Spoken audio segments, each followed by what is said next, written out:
Welcome to BV9 news. ముందుగా headlines చూద్దాం. Online betting gaming యాప్లపై రేవంత్ రెడ్డి కీలక వ్యాఖ్యలు. 2021లో నిషేధం విధించినప్పటికీ సరైన చర్యలు తీసుకోలేదన్న ముఖ్యమంత్రి. బెట్టింగ్ యాప్లపై విచారణ కోసం ప్రత్యేక టీంను ఏర్పాటు చేస్తున్నట్లు వెల్లడి.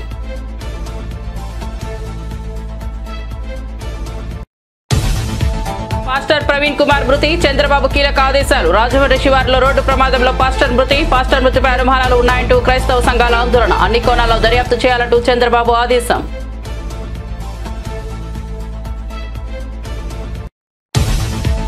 అధికార పార్టీ నేతలు కమిషన్లు తీసుకుంటున్నారనే ప్రచారం సాగుతుందన్న కేటీఆర్. ఒళ్లు దగ్గర పెట్టుకుని మాట్లాడాలన్న బట్టి విక్రమార్క. కేటీఆర్ ఆరోపణలు నిరూపించుకుంటే సభలో క్షమాపణ చెప్పాలని డిమాండ్.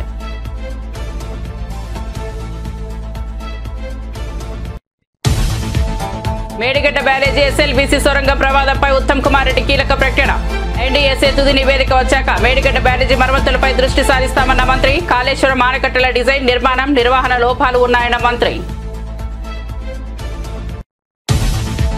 పాస్టర్ పగడాల ప్రవీణ్ కుమార్ మృతి ఆరోపణలపై స్పందించిన హోంమంత్రి అనిత. తూర్పుగోదావరి జిల్లా SP నరసింహకిషోర్ కు ఫోన్ చేసి ఆరా తీసిన హోంమంత్రి.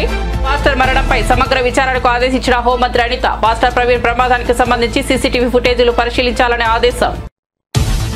కాంగ్రెస్ ప్రభుత్వం తెచ్చింది భూభారతి కాదు భూహారతన్న పల్లా. భూభారతిపై కాంగ్రెస్ ఎన్నికలకు వెళ్తే మేం కూడా ధరణిపైన ఎన్నికలకు వెళ్తామన్న పల్లా. కాంగ్రెస్ ప్రభుత్వం తెచ్చింది భూభారతి కాదు భూహారతి. జమాబందీ పేరుతో మరో దుకాణం తెరిచింది. ఇప్పుడు జమాబందీ ఎందుకో ప్రభుత్వం చెప్పాలని డిమాండ్. కాళేశ్వరం ప్రాజెక్టు 8వ ప్రపంచ వింత అని ప్రచారం చేయించారన్న BJP ఎమ్మెల్యే పాల్వాయి హరీష్. ప్రాజెక్టుకు కేసీఆర్ ఇంజనీరింగ్ అని విమర్శ. మేడిగడ్డ బ్యారేజ్ కుంగుబాటుకు కారణమైన వారిపై చర్యలు తీసుకోవాలని డిమాండ్.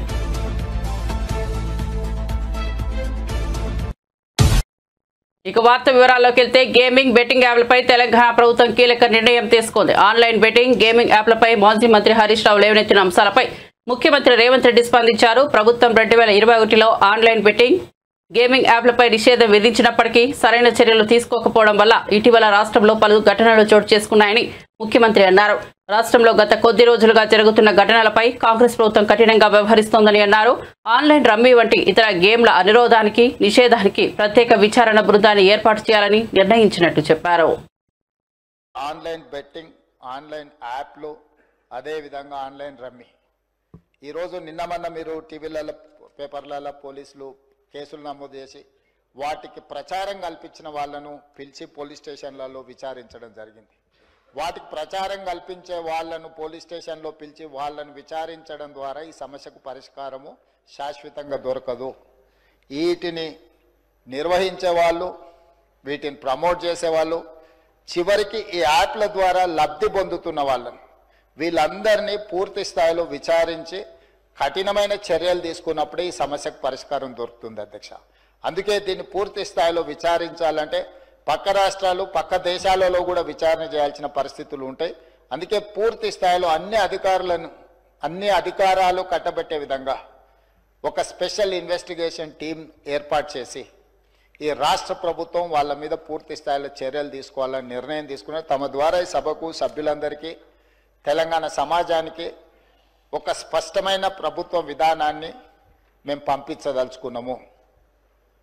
ఎవరైనా ఇందులో ప్రత్యక్షంగా, పరోక్షంగా ప్రోత్సహించిన, ప్రకటనలకు సహకరించిన, నిర్వహణలో భాగస్వాములైన ఎవరిని కూడా రాష్ట్ర ప్రభుత్వం వదిలిపెట్టదు. ఈ రాష్ట్రంలో ఖచ్చితంగా ఇలాంటి సైబర్ నేరాల పట్ల కఠినంగా మేము వ్యవహరించడం జరుగుతుంది. రాష్ట్ర ప్రభుత్వం అప్రమత్తంగా ఉంటుంది, ఇలాంటి నేరగాళ్ల పట్ల కఠినంగా వ్యవహరిస్తుంది. ఈ సభ ద్వారా సభ్యులందరికీ నేను ఈ ప్రకటన ద్వారా ఒకే మాట చెప్పదలుచుకున్నా, స్పెషల్ ఇన్వెస్టిగేషన్ టీం ఏర్పాటు చేస్తున్నాము. తద్వారా అందరినీ కఠినంగా అణచివేయడమే కాకుండా చర్యలు తీసుకుంటామని తమ ద్వారా తెలియజేయదలుచుకున్నా అధ్యక్ష. అదేవిధంగా అధ్యక్ష, శాంతి భద్రతల మీద చాలాసార్లు మాట్లాడుతున్నారు, చాలా విషయాలు మాట్లాడుతున్నారు. నేను ఎక్కువ విషయాలు చెప్పదలుచుకోలేదు, కానీ గత శివారులో పాస్టర్ ప్రవీణ్ కుమార్ మృతిపై వస్తున్న ఆరోపణలపై ఏపీ సీఎం చంద్రబాబు స్పందించారు. పాస్టర్ మృతిపై అన్ని కోణాల్లో దర్యాప్తు జరపాలని ఆదేశించారు. ఈ ఘటనపై రాష్ట్ర హోంమంత్రి అనిత తూర్పుగోదావరి జిల్లా SP నరసింహకిషోర్ కు ఫోన్ చేసి ఘటనపై ఆరా తీశారు. ఘటన జరిగిన ప్రాంతంలో సీసీ కెమెరాల ఫుటేజీలను పరిశీలించాలని ఆదేశించారు. రాజానగరం సే వీరయ్య గౌడ్ మాట్లాడుతూ రాజమండ్రి శివారు కొంతబోరు వద్ద రోడ్డు ప్రమాదం జరిగిందని, ఈ ప్రమాదంలో పాస్టర్ ప్రవీణ్ మరణించారని చెప్పారు.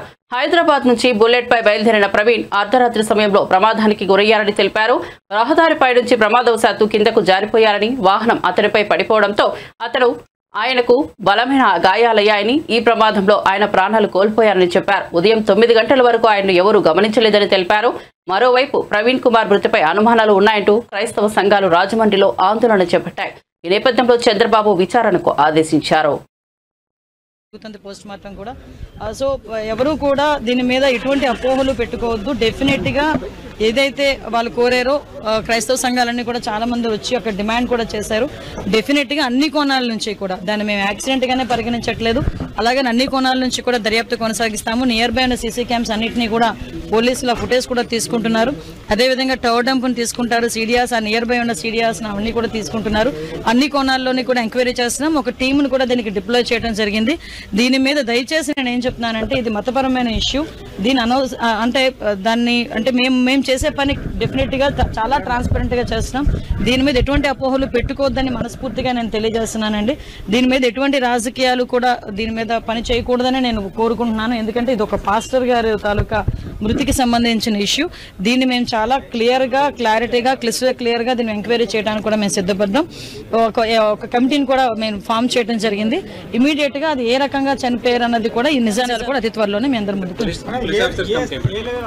పోలీస్ కమిటీ ఏర్పాటు చేసుకున్నామండి. డిఎస్పీ లెవెల్ ఆఫీసర్ ఈ రోజు దాన్ని ఎంక్వైరీ చేస్తున్నారండి. కొవ్వూరు డిఎస్పీ గారు దీనికి ఎంక్వైరీ ఆఫీసర్ కింద కూడా ఎస్పీ గారు నియమించడం జరిగింది. అది నిన్ననే నియమించడం జరిగింది. దీని మీద అన్ని విషయాలు కూడా నేను డిఎస్పీ గారితో కూడా మాట్లాడాను. ఎవరైతే ఎంక్వైరీ ఆఫీసర్ ఉన్నారో ఆ ఎంక్వైరీ ఆఫీసర్ గారితో కూడా నేను మాట్లాడడం జరిగింది. ఎస్పీ గారితో మాట్లాడాను, డీజీపీ గారితో మాట్లాడాను. అందరితో మాట్లాడి ఇన్ఫర్మేషన్ తెప్పించుకుని ఎప్పటికెప్పుడు మానిటర్ కూడా చేసుకుంటున్నాం.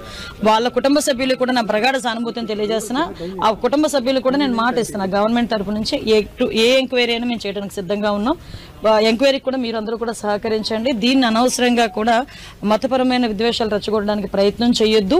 అట్ ద సేమ్ టైం రాజకీయాలు కూడా దీని మీద రాకూడదని నేను మనస్ఫూర్తిగా కోరుకుంటున్నా. యాక్చువల్గా వాళ్ళు ఇప్పుడు ఎవరైనా సడన్ గా వచ్చే మనిషి బాగా శుభ్రంగా ఉన్న మనిషి చనిపోయారు అనేసరికి ఆటోమేటిక్ ఎవరికైనా అనుమానం వస్తుంది. అనుమానం కొద్ది కుటుంబ సభ్యులు చెప్పారు. దాన్ని మేము ఎప్పుడు తప్పు పట్టట్లేదు, ఎవరూ తప్పు పట్టట్లేదు. అన్ని కోణాల్లోనూ కూడా మనం దర్యాప్తు చేస్తాం. ఎందుకంటే నైట్ జరిగింది ఇది. ఎందుకంటే కొన్ని ఫుటేజెస్ లోని మనకి ఆ టోల్ గేట్ దాటినట్టు వచ్చింది. తర్వాత కొన్ని ఫుటేజెస్ లో కొంత యాక్సిడెంట్ లో కొంచెం కనిపించింది. ఇవన్నీ ఉన్నాయి. అందుకే మళ్ళీ చాలా క్లియర్ గా చెప్తున్నామండి. ఒకవేళ నిజంగా యాక్సిడెంట్ అయినా అదేమైనా ఇంటెన్షనల్ గా జరిగిందా లేకపోతే యాక్సిడెంటల్ గా జరిగిందా యాక్సిడెంట్, ఇవన్నీ కోణాల్లోని కూడా దర్యాప్తు చేస్తున్నాం. దయచేసి ఎవరు ఎటువంటి అపోహలకి పడొద్దు. గవర్నమెంట్ ట్రాన్స్పరెంట్ గా ఉంది. గవర్నమెంట్ చాలా చిత్తశుద్ధితో ఉంది ఎంక్వైరీ చేయడానికి. దయచేసి అందరూ సహకరించండి. అదేనండి, అందుకే మేము యాక్సిడెంట్ అని మేము కేసు ఫైల్ చేయలేదండి. తెలంగాణ అసెంబ్లీలో అధికార కాంగ్రెస్ పార్టీ మరియు బీఆర్ఎస్ సభ్యుల మధ్య తీవ్ర వాగ్వాదం చోటు చేసుకుంది. కాంగ్రెస్ నేతలు 30% కమిషన్లు తీసుకుంటున్నారన్న ప్రచారం కొనసాగుతోందని కేటీఆర్ వ్యాఖ్యానించారు. దీనిపై స్పందించిన బట్టి విక్రమార్క ఒళ్ళు దగ్గర పెట్టుకుని మాట్లాడాలంటూ కేటీఆర్ పై ఘాటుగా విమర్శలు చేశారు. కేటీఆర్ ఆరోపణలు నిరూపించలేకపోతే సభలో క్షమాపణ చెప్పాలంటూ డిమాండ్ చేశారు. సభలో పరిస్థితి ఉద్రిక్తంగా మారడంతో సభాపతి కేటీఆర్ వ్యాఖ్యలను రికార్డుల నుంచి తొలగించారు. బట్టి వ్యాఖ్యలపై బీఆర్ఎస్ సభ్యులు తీవ్ర అభ్యంతరం వ్యక్తం చేశారు. సంయమనం ఉండాలి, రిస్ట్రెయింట్ ఉండాల్సింది ట్రెజరీ బెంచెస్కి. అపోజిషన్ సహజంగానే మేము ప్రభుత్వం చేయని పనులు, ఇస్తానని చెప్పిన మాటలు, హామీలు మేము దయచేసి ప్రకాష్ రెడ్డి గారు స్పీకర్ గారితో ఒకటే రిక్వెస్ట్, మంత్రులకి మీరు దయచేసి చెప్పండి. ఇప్పుడు మేము కూడా ప్రొవోక్ చేయాలనుకుంటే మేము కూడా మాట్లాడచ్చు సార్. మేము కూడా చెప్పొచ్చు 30% కమిషన్ అని వాళ్ళ ఎమ్మెల్యేలు అంటున్నారు, 20% కమిషన్ అని సెక్రటేరియట్ లో ధర్నాలు అవుతున్నాయి.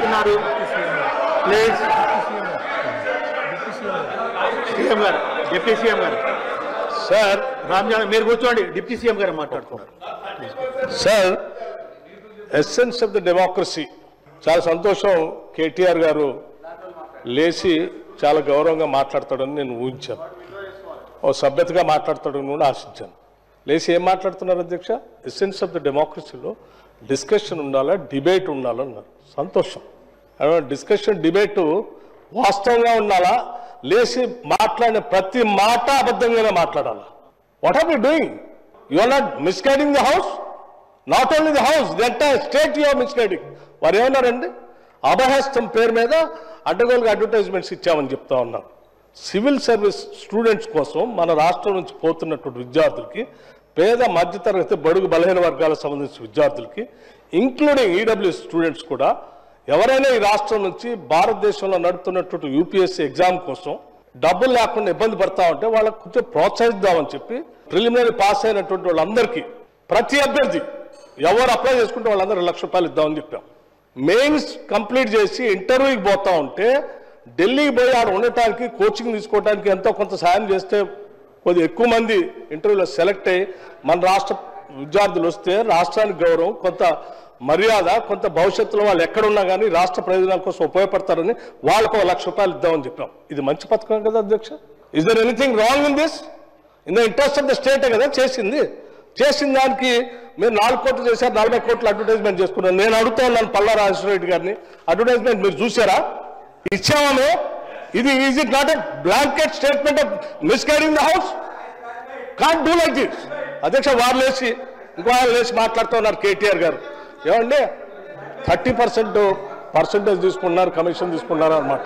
ఎవరండి 40,000 కోట్ల రూపాయలు పనులు చేపించి బిల్లులు ఇవ్వకుండా రాష్ట్రం మీద 1,00,000 కోట్ల పోబడి అప్పులు చేసి మీరు పోతే వాళ్ళందరూ బిల్లులు రాక నానా బాధపడుతూ రాష్ట్రం కోసం అటు తిరిగి ఇటు తిరిగి సెకండరీ చుట్టూ తిరిగి నానా బాధపడుతున్నారు. మీ పాపం వల్ల ఈరోజు రాష్ట్రంలో 1,00,000 కోట్ల పనులు చేసినటువంటి వాళ్ళ బిల్లు లేక ఏడుస్తున్నారు. ఎంతో కొంత మేము బాగు చేసి కొద్ది సర్ది చేసి ముందుకు పోతా ఉంటే అడ్డగోలుగా మీరు ఈ మాటలు మాట్లాడటం ఇది వాస్తవమా? రైట్, నేను ఛాలెంజ్ చేస్తా ఉన్నాను కేటీఆర్ని. I have challenge KTR. Now you have to prove that what the statement what you made. Otherwise you have to say opposite to this house. You have to make a statement. అధ్యక్ష నేను అడుగుతా ఉన్నాను, ఇది మీరు prove చేయకపోతే ఈ సభకి క్షమాపణ చెప్పాలి, ఈ రాష్ట్ర ప్రజలకు కూడా క్షమాపణ చెప్పాలి. ఈ రకంగా మైక్ దొరికింది కదా అని అడ్డగోలుగా ప్రభుత్వం మీద బ్లాంకెట్ గా ఈ రకమైన స్టేట్మెంట్ ఇస్తే ఇట్ ఈస్ నాట్ కరెక్ట్ అధ్యక్ష. గౌరవ సభ్యుడు దీని మీద తిరిగి సమాధానం చెప్పాలి, క్షమాపణ కూడా చెప్పాలి. దయచేసి ప్లీజ్ ఇప్పుడు కేటీఆర్ గారు ఏదైతే 30% అనే అనుచిత వ్యాఖ్య చేసిండో దాన్ని రికార్డుకి వెళ్ళి డిలీట్ చేయడం జరుగుతుంది. పల్లెనాగేశ్వర రెడ్డి గారు ఓన్లీ 5 minutes. తెలంగాణ అసెంబ్లీలో ఆది శ్రీనివాస్ బీఆర్ఎస్ ప్రభుత్వంపై తీవ్ర వ్యాఖ్యలు చేశారు. కమిషన్ కే అంటే కాళేశ్వరం, కరెంటు కొనుగోలు, కాకతీయ ప్రాజెక్టులని ఎద్దేవా చేశారు. సభలో నిరసన తెలిపే అవకాశం ఉన్నప్పటికీ బీఆర్ఎస్ సభ్యులు లాబీలోకి వెళ్లి ఫోటోలు, వీడియోలు తీశారని ఆరోపించారు. ఇది సభ నియమావళికి విరుద్ధమని తెలిపారు. లాబీలో ఫోటోలు తీయడమే కాక మార్షల్స్ పై దౌర్జన్యానికి పాల్పడ్డారంటూ తీవ్రంగా మండిపడ్డారు. ఇలాంటి చర్యలపై తగిన విధంగా శాసనసభ చర్యలు తీసుకోవాలని డిమాండ్ చేశారు. సభా విధులను క్రమశిక్షణతో నిర్వహించాలని కోరారు. బీఆర్ఎస్ సభ్యుల చర్యలు అసెంబ్లీ గౌరవాన్ని దెబ్బతీసేలా ఉన్నాయని ఆది శ్రీనివాస్ పేర్కొన్నారు. పోటీల మీద మాట్లాడినటువంటి తీరు వల్ల ఇక్కడ ఇబ్బంది, వారికి ఎందుకు ఇబ్బంది వచ్చిందో మాకు అర్థమవుతుంది అధ్యక్ష. మిస్ వరల్డ్ మిస్ అవుతున్న బాధ ఉందేమో. మిస్ వరల్డ్ నిర్మించడం వల్ల తెలంగాణ రాష్ట్రం పేరు ప్రపంచవ్యాప్తంగా మారుమోగుతుంది అధ్యక్ష.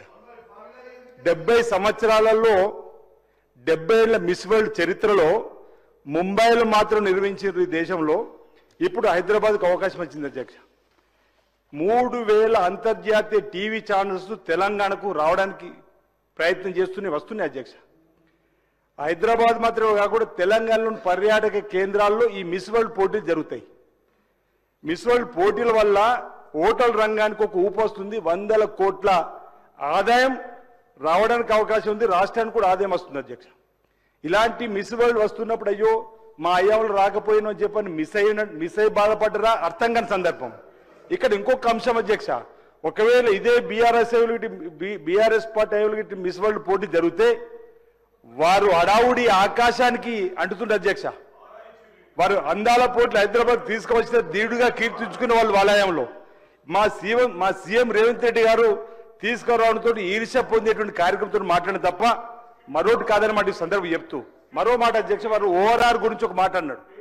33 సంవత్సరాలకు మీ లీజుకి ఇస్తే 33 సంవత్సరాలకు మీరు పర్యాటక రంగానికి ల్యాండ్ లీజ్కి ఏ విధంగా ఇస్తారని చెప్పి ల్యాండ్ లీజ్కి ఇవ్వడానికి ఓఆర్ఆర్లో రోజు వచ్చే ఆదాయం వచ్చేటువంటి దాన్ని లీజ్కి ఇవ్వడం తేడా లేదు అధ్యక్ష. అది బాతు ప్రతిరోజు ఒక బంగారు కోడు, ఒక మన కథ విన్నాం అధ్యక్ష. బాతు ప్రతిరోజు బంగారు కోడిగుడ్డు పెడితే అత్యాశకు పోయి దాన్ని కోసుకొని ఈ రోజు మొత్తం తీసుకుందంటే చనిపోయిన తర్వాత ఏ విధంగా అయితే ఇబ్బంది వచ్చిందో అలాంటి బంగారు గుడ్డు పెట్టే బాతును ఈరోజు చంపుకొని తిన్నట్టుగానే ఓవరాన్ని తీసుకొని చెప్పని మేము అనేక సందర్భపడినాం. దాన్ని ఏదో తప్పొట్టిగా మాట్లాడినటువంటి విధానం కరెక్ట్ కాదు. మిస్ వరల్డ్ పోటీలు ఈ తెలంగాణ రావడం వల్ల మనకు టూరిజం పర్యాటక రంగం పెరుగుతుంది, ఆదాయం పెరుగుతుంది. ప్రపంచంలో తెలంగాణ ఇతరత్ర రావడానికి అవకాశం ఉంటే దాన్ని స్వాగతించాల్సి పోయి దాన్ని విమర్శనాత్మకంగా మాట్లాడాలని మేము తప్పడుతున్నాం అధ్యక్ష. ప్రాణహిత చేవెళ్ల ప్రాజెక్ట్ ఎస్ఎల్బీసీ పనులపై ప్రభుత్వం కట్టుబడి ఉందని మంత్రి ఉత్తమ్ తెలిపారు. తంబిడిహట్టి వద్ద త్వరలో పనులు ప్రారంభించబోతున్నట్లు చెప్పారు. ఎస్ఎల్బీసీ ఘటనలో ఇప్పటి వరకు 2 మృతదేహాలు మాత్రమే లభ్యమయ్యాయని వెల్లడించారు. కాళేశ్వరం డీపీఆర్ మరియు నిర్మాణం మధ్య తేడాలపై ఎన్డీఎస్ఏ నివేదిక కోసం వేచి చూస్తున్నామని తెలిపారు. కేంద్ర జలశక్తి మంత్రి పాటిల్ను కలిసి నివేదిక ఇచ్చేందుకు కోరామని వివరించారు. చాలా ఏళ్ళ నుంచి ఈ రైసు కోర్స్ గ్రెయిన్స్ ఇవ్వడం జరుగుతుంది. అయితే ఆ కోర్స్ గ్రెయిన్స్ మీరు మెన్షన్ చేసినట్టుగా సుమారు 70 నుంచి 80% ఈ రేషన్ బియ్యము బెనిఫిషరీస్ కన్జ్యూమ్ చేయడం లేదు. అదొక ఇల్లీగల్ అక్రమ వ్యాపారానికి గురై ఇది డైవర్ట్ కావడం, బెనిఫిషరీస్ అమ్ముకోవడం, రేషన్ డీలర్స్ అమ్ముకోవడం మనందరం చూస్తుండగానే సుమారు 7-8 వేలు కోట్లు ఖర్చు పెట్టి ఈ రేషన్స్ ఎవరికి ఉపయోగపడటం లేదు. ఒక ఇల్లీగల్ మాఫియా లాగా కొంతకాలం నుంచి నడుస్తున్న విషయం అందరూ గమనించారు. ఈ విషయంలో మరి ఈ రేషన్ కార్డ్ బెనిఫిషరీస్ అందరికీ వాళ్ళు తినే విధంగా మరి ఒక మంచి క్వాలిటీ ఫైన్ రైస్ ఇవ్వాలని చెప్పి గౌరవ ముఖ్యమంత్రి రేవంత్ రెడ్డి గారు, గౌరవ ఉప ముఖ్యమంత్రి భట్టి గారు క్యాబినెట్ నిర్ణయం తీసుకున్నారు. ఇదొక విప్లవాత్మక మార్పు. స్పీకర్ గారు, స్వతంత్ర భారతదేశంలో ఈ స్థాయిలో ఫుడ్ సెక్యూరిటీ కోసం, ఆహార భద్రత మరి మీ నియోజకవర్గాల్లో మరి ఆ విషయంలో మీరు ఇంట్రెస్ట్ తీసుకొని ఈ ప్రతి బెనిఫిషరీస్కి 6 కిలోల ఫైన్ రైస్ ఉచితంగా మన ప్రభుత్వమైన విషయం మనం గర్వంగా చెప్పుకోవాలని చెప్పి మనం చేస్తాం. గౌరవ సభ్యులందరికీ మనం చేస్తున్నా. చందర్లపాడు మండలం ఏటిపట్టు లంక గ్రామాల్లో అడవి ఆవుల వల్ల రైతులు తీవ్ర ఇబ్బందులు ఎదుర్కొంటున్నారని ఎమ్మెల్యే తంగిరాల సౌమ్య అసెంబ్లీలో అభిప్రాయపడ్డారు. రాత్రి పగలు తేడా లేకుండా పొలాల్లోనే ఉండి పంటలను కాపాడుకుంటున్న రైతుల పరిస్థితిని వివరించారు. అడవి ఆవుల బెడదపై తక్షణమే ప్రభుత్వం చర్యలు తీసుకోవాలని డిమాండ్ చేశారు. జిల్లా కలెక్టర్ కూడా ఈ సమస్యపై త్వరలో నిర్ణయం తీసుకుంటామని చెప్పడమే పరిస్థితి తీవ్రతను చాటుతోందని అన్నారు. నియోజకవర్గాల్లో చందలపాడు మండలంలో ఎక్కువ గ్రామాలు నదీ పరివాహక ప్రాంతాల్లో ఉంటాయి అధ్యక్ష. ఈ నదీ పరివాహక ప్రాంతాల్లో లంకాడోల్లో పగటిపూట వందల సంఖ్యలో అడవి ఆవులు ఉంటాయి అధ్యక్ష.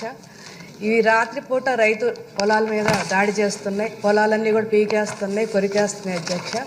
ఎక్కువగా సన్నకారు రైతు ఉండటం వల్ల వాళ్ళు చుట్టూ ఫెన్సింగ్ వేయటం అనేది వాళ్ళకి చాలా భారంగా ఉంది అధ్యక్ష. కొంతమంది ఫెన్సింగ్ వేసినా కూడా ఆ ఫెన్సింగ్ ఆగట్లేదు అధ్యక్ష. అడవి ఆవుల హైట్ వచ్చేసి సాధారణ ఆవుల కంటే ఎక్కువగా ఉంటాయి. అదేవిధంగా వాటికి మనుషులతో సహజీవనం లేకపోవటం వల్ల వాళ్ళు మనుషులను చూస్తే వెంటనే అటాక్ చేస్తాయి అధ్యక్ష. అదేవిధంగా ఎప్పుడు కూడా గుంపులుగా ఉండాల్సి వస్తుంది అధ్యక్ష. ఒంటరిగా రైతులు ఉంటే మాత్రం ప్రాణాలకే ముప్పు అధ్యక్ష. కాబట్టి చిన్న సమస్య అయినా కూడా ఆ గ్రామాల్లో చాలా పెద్ద సమస్యగా ఉంది. తప్పకుండా సంబంధించిన మంత్రివర్యులు ఈ సమస్య మీద దృష్టి పెట్టాల్సిందిగా మీ ద్వారా కోరుతున్నా అధ్యక్ష. ఇది ఏ శాఖ మంత్రి కింద వస్తుందమ్మా? అడవి పందుల గురించి విన్నాం, ఏనుగుల గురించి విన్నాం, కానీ అడవి ఆవుల గురించి ఎప్పుడు వినలా. కాంగ్రెస్ ప్రభుత్వం భూభారతి కాదు భూహారతి తెచ్చిందని ఎమ్మెల్సీ పల్లా రాజేశ్వరరెడ్డి విమర్శించారు.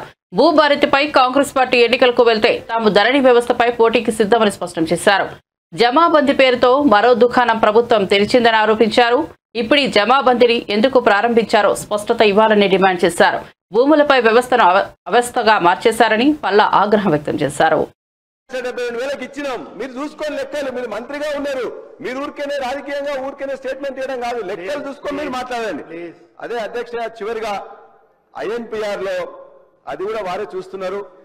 ఇవాళ ఇన్ఫర్మేషన్ అండ్ పబ్లిక్ రిలేషన్ దానిలో కొంత నిధులు కేటాయించుకున్నారు. ఇందులో ముఖ్యంగా 2 అంశాలు నేను మాట్లాడదలుచుకున్న అధ్యక్ష. ఒకటి, ఇవాళ ప్రజాస్వామ్యానికి మూల స్తంభాలంటే judiciary, legislature, executive and press and media. ఆ ప్రెస్ మీడియాలో దాన్ని మనం 4th ఎస్టేట్ గా పిలుచుకుంటుంటాం. ఆనాడు వాళ్ళందరూ కూడా ఇచ్చారు అధ్యక్ష. అంతేకాదు ఇంకోటి ఏంది, రాజీవ్ ఆరోగ్యశ్రీలో 20 లక్షల మంది రాజీవ్ అయిపోయింది అధ్యక్ష. శాసన మండలి ఆవరణ టీఆర్ఎస్ ఎమ్మెల్సీల నిరసన వ్యక్తం చేసింది. హామీల అమలు కోసం విభిన్న తరహాలో ప్రభుత్వంపై ఒత్తిడి తీసుకొస్తోంది. కళ్యాణ లక్ష్మి, షాదీ ముబారక్ కింద తులం బంగారం ఇచ్చే హామీని అమలు చేయాలని వినూత్నంగా ఎమ్మెల్సీల నిరసన చేశారు. తులం బంగారం ఇవ్వాలని నినాదాలు చేశారు. బంగారు కడ్డీలను పోలిన వాటిని ప్రదర్శిస్తూ ప్రభుత్వానికి వ్యతిరేకంగా నినాదాలు తెలిపారు. గారు మాకు చాలా గొప్ప పాలన అందించిండు. అయినప్పటికీ ఈ ప్రభుత్వం రకరకాలైనటువంటి స్కీముల ద్వారా మమ్మల్ని ఆదుకోబోతున్నది అనేటువంటి నమ్మకంతో వాళ్ళ అధికారంలోకి రావడానికి మహిళా సోదరిమణుల ఓట్లు, మహిళా సోదరిమణుల మద్దతే కారణమైతే ఈరోజు నిర్లజ్జగా ఈ ప్రభుత్వం మహిళా లోకాన్ని మోసం చేస్తూ ఉన్నది. పెళ్లి కావలసినటువంటి ప్రతి ఆడబిడ్డకు తులం బంగారం ఇస్తామనేటువంటి మాట హామీ ఇచ్చింది.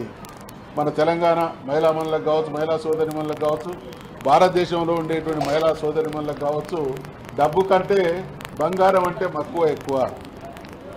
దాని విలువ కంటే బంగారం అనేటువంటి మాటే వాళ్ళను ఒక రకమైనటువంటి ప్రేరణకు గురి చేస్తుంది. కాబట్టి ఆ రకంగా సెంటిమెంట్ను ఉపయోగించి మహిళలకు బంగారాన్ని అమలు చేస్తామనేటువంటి హామీనిచ్చి నమ్మించి అధికారంలోకి వచ్చి మోసం చేస్తున్నటువంటి దుర్మార్గ పాలన తెలంగాణ రాష్ట్రంలో కొనసాగుతున్నది. కాబట్టి మరి తెలుగులో ఒక సామెత ఉంది, కలకంటి కంట కన్నీరు ఒలికిన సిరి ఉండనొల్లదు అనే సామెత. ఆ దయనీయమైనటువంటి పరిస్థితి ఈరోజు ఈ రేవంత్ రెడ్డి పాలనలో పునరావృతం అవుతా ఉన్నది. కాబట్టి ప్రజల పక్షాన చూసినా, మహిళా సోదరిమణుల పక్షాన చూసినా, పెళ్లి కావాల్సినటువంటి ఆడబిడ్డల పక్షాన చూసినా ఈ ప్రభుత్వానికి తప్పకుండా ఈ వర్గాల నుండి తీవ్రమైనటువంటి ప్రతిఘటన, నిరసన, వాళ్ళు ఇచ్చినటువంటి హామీలు అమలు కోసం రాబోయే రోజుల్లో తీవ్ర స్థాయిలో పరిణామాలు ఉంటాయనేటువంటి విషయాన్ని హెచ్చరిస్తూ శాసనసభ, శాసన మండలి సమావేశాలు జరుగుతున్నటువంటి ఈ తరుణంలో ఈ వేదిక నుండి మేము డిమాండ్ చేస్తూ ఉన్నాం, తక్షణమే పెళ్లి జరిగినా పెళ్లి కావలసినటువంటి ఆడబిడ్డలందరికీ కూడా తులం బంగారం ఇచ్చి మాట నిలుపుకోవాల్సిందిగా గుర్తు చేస్తూ ఉన్నాం, హెచ్చరిస్తా ఉన్నాం. కాంగ్రెస్ పార్టీ అధికారంలోకి రావడానికి ఈ రాష్ట్రంలో ఉండే మహిళలందరినీ పావులుగా వాడుకున్నారు. కాంగ్రెస్ పార్టీ మోసానికి మారుపేరైన విషయాన్ని వాళ్ళు మర్చిపోయి కేసీఆర్ గారు ఇస్తున్న దానికి అదనంగా ఇస్తామంటున్నారు, చూద్దాం ఒకసారి అని చెప్పి ఓట్లేశారు. కానీ నిజంగా ఇవాళ రేవంత్ రెడ్డి గారు, కాంగ్రెస్ పార్టీ మహిళలకే తీవ్రమైన అన్యాయం చేసింది. 2500 కావచ్చు, పెంచుతామన్న ఆసరా పెన్షన్ 2000 నుంచి 4000 కావచ్చు, వాళ్ళ తులం బంగారం కావచ్చు, వాళ్ళు చెప్తే నమ్మరని సోనియా గాంధీ గారిని, ప్రియాంక గాంధీ, రాహుల్ గాంధీ గారిని కూడా తీసుకొచ్చి చెప్పి మేము ఇక్కడి నుంచి డిమాండ్ చేస్తూ ఉన్నాం. ఆ రోజు ఓట్ల కోసమే తెలంగాణకు వచ్చింది. ఇవాళ ఏ పనున్నా రోజుకొకసారి ముఖ్యమంత్రిని పిలుచుకుంటున్నారు. మళ్ళొకసారి సోనియా గాంధీ గారు, రాహుల్ గాంధీ, ప్రియాంక గాంధీ ప్రజల్లో వచ్చి ఏం జరుగుతుంది, కాంగ్రెస్ పార్టీ ఏ విధంగా హామీలు ఇచ్చింది, ఏ విధంగా మోసం చేసింది, ఏ విధంగా రేపు మహిళలు తీవ్రపడే అవకాశం ఉందో గమనించి ఏదైతే వాళ్ళు మాట ఇచ్చిరో దాన్ని నిలబెట్టుకోవాలని చెప్పి మేము డిమాండ్ చేస్తూ ఉన్నాం. మీరు అధికారంలోకి రావడానికి ఎవరైతే కారకులైనో మహిళలు, మరి గ్రామీణ ప్రాంతాల్లో మహిళలు, ఆ రోజు కేసీఆర్ గారు 50,000, 75,000, 1,16,000 ఒక మేనమామగా ఇచ్చి మరి ఆదుకుంటే వాళ్లకు దానికి తోడు మరి తులం బంగారం ఇస్తామని మాయ మాటలు చెప్పిన రేవంత్ రెడ్డి గారు ఈ మహిళా లోకం ఏ విధంగా బుద్ధి చెప్పబోతా ఉందో ముందే మేల్కొనండి, ఇక్కడికి వచ్చి గమనించండి. ప్రతిసారి కాళేశ్వరం ప్రాజెక్టును 8వ ప్రపంచ వింతగా పెయిడ్ ప్రచారం చేశారంటూ బీజేపీ ఎమ్మెల్యే పాల్వాయి హరీష్ బాబు తీవ్ర విమర్శలు చేశారు. ఈ ప్రాజెక్టుకు బీఆర్ఎస్ అధినేత కేసీఆర్ ఇంజనీర్గా వ్యవహరించారన్నారు. మేడిగడ్డ బ్యారేజ్ కుంగుబాటుకు కారణమైన వారిపై కఠిన చర్యలు తీసుకోవాలని డిమాండ్ చేశారు. లూజ్ సాయిల్పై ప్రాజెక్టు నిర్మించడం పెద్ద తప్పన్నారు. కేసీఆర్, హరీష్ రావులపై క్రిమినల్ ప్రాసిక్యూషన్ చేపట్టాలని కోరారు. బులెటిన్ ముగించే ముందు హెడ్లైన్స్ మరోసారి చూద్దాం.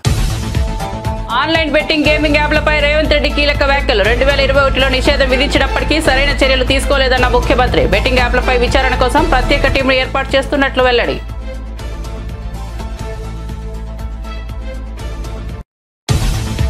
పాస్టర్ ప్రవీణ్ కుమార్ మృతి చంద్రబాబు కీలక ఆదేశాలు. రాజమండ్రి శివారులో రోడ్డు ప్రమాదంలో పాస్టర్ మృతిపై అనుమానాలు ఉన్నాయంటూ క్రైస్తవ సంఘాల ఆందోళన. అన్ని కోణాల్లో దర్యాప్తు చేయాలంటూ చంద్రబాబు ఆదేశం.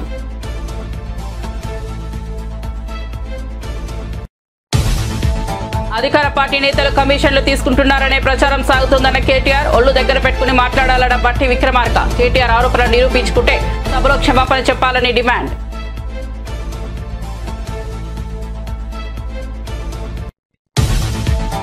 మేడిగడ్డ బ్యారేజీ ఎస్ఎల్బీసీ సొరంగం ప్రమాదంపై ఉత్తమ్ కుమార్ రెడ్డి కీలక ప్రకటన.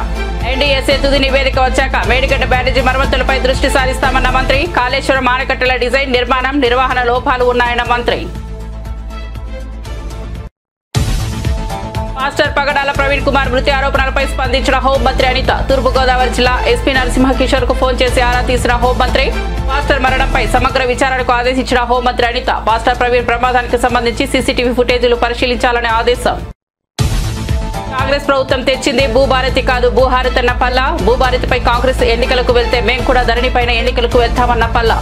కాంగ్రెస్ ప్రభుత్వం తెచ్చింది భూభారతి కాదు భూహారతి. జమాబందీ పేరుతో మరో దుకాణం తెరిచింది. ఇప్పుడు జమాబందీ ఎందుకో ప్రభుత్వం చెప్పాలని డిమాండ్. కాళేశ్వరం ప్రాజెక్టు 8వ ప్రపంచ వింత అని ప్రచారం చేయించారన్న బీజేపీ ఎమ్మెల్యే పాల్వాయి హరీష్. ప్రాజెక్టుకు కేసీఆర్ ఇంజనీరింగ్ అని విమర్శ. మేడిగడ్డ బ్యారేజ్ కుంగుబాటుకు కారణమైన వారిపై చర్యలు తీసుకోవాలని డిమాండ్. ఈ బులెటిన్ విశేషాలు చూస్తూనే ఉండండి BV9 న్యూస్.